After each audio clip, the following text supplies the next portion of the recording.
60s, one man tried to change everything. King ظاهرشاه. He had a dream to modernize the country. He installed democracy and opened up the nation to the world. In his businesslike office at the royal palace, Mohammed ظاهرشاه lays aside the pomp of royalty and devotes himself to affairs of state with the direct simplicity of any wise, modern chief executive. His wife, Queen Humaira, was a modern first lady. She dared to appear in public without a veil, shocking many in this conservative Islamic country.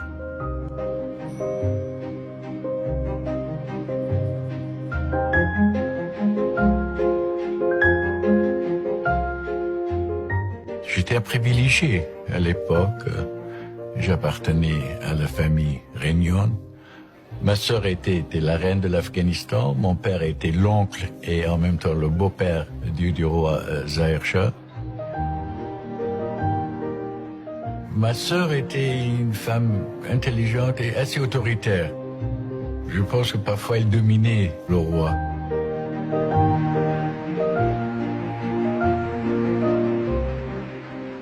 Le roi ظاهرشاه était un homme, à mon avis, extraordinaire. C'était pas un homme assoiffé du pouvoir. En 64, on a eu une constitution qui a duré 10 ans, jusqu'à 73, et ce qu'on dans notre histoire on appelle les 10 années de démocratie. The king traveled abroad and took inspirations from the leaders he met. It was the time of the Cold War, and the world was divided in two blocks.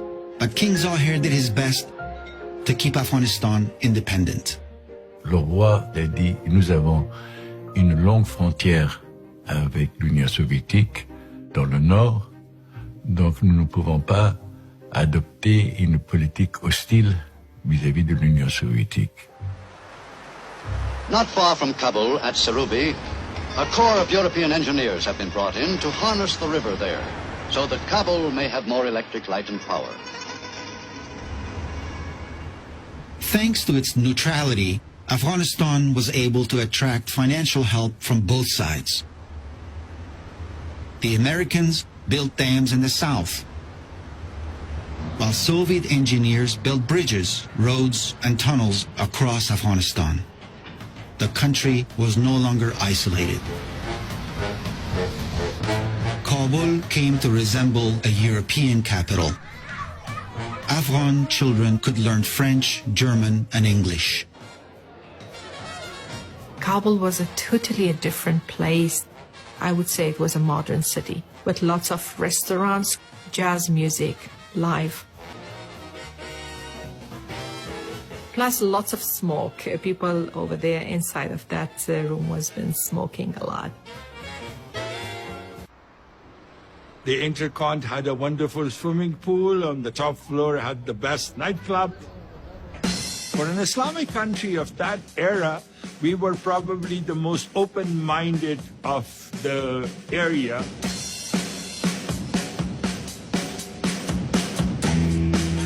Then came in the tourist era.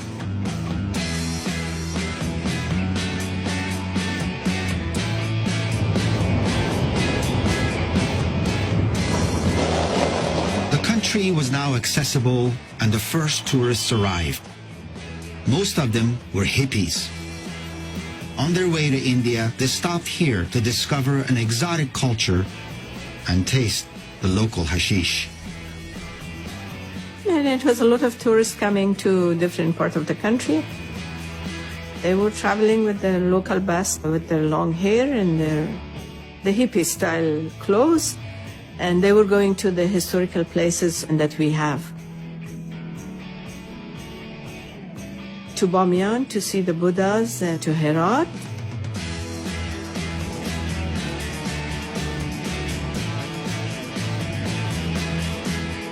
From America, from Germany, from Italy, from France, from these European countries, they were coming. They were hippies and non-hippies. Of course, some of them having hashish in their hand and smoking weed, which we didn't like it. My mother was always saying that, be careful.